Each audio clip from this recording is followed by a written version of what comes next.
The train stopped because he saw a thundercloud coming overhead and he didn't want the train to get wet.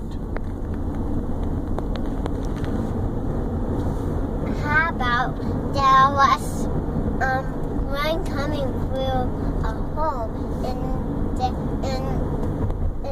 a house's road, then it was dead.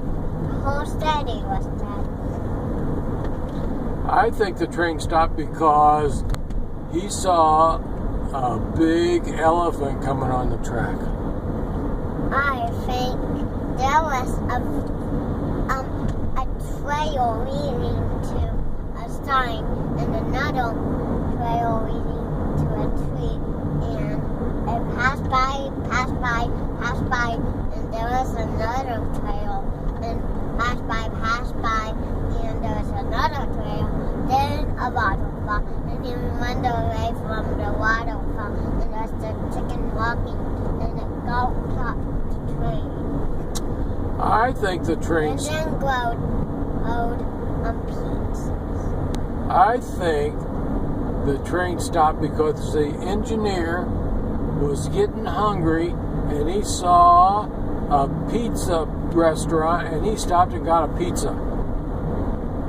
I think he stops because there was a donut on the track and he ate it. I think he stopped the train because there were a whole lot of birds flying around and they got in front of his train car and he couldn't see. I think there were spiders on the track. Oh, I think the train stopped because he had to go to the bathroom. I think I see another train stops. You do? Yeah. Why is that train stopped? Oh, like a train stopping. No. Where are we going? Where are we going? To Black Cove Park. And what are we going to do there? Play on the new monkey ones. Yeah. And then what are we going to do? I don't know. And where are you going to stay tonight? At your house. Having a sleepover? Yeah. Is that going to be fun? Yeah, just you, huh? This week. Special night. Yeah, special.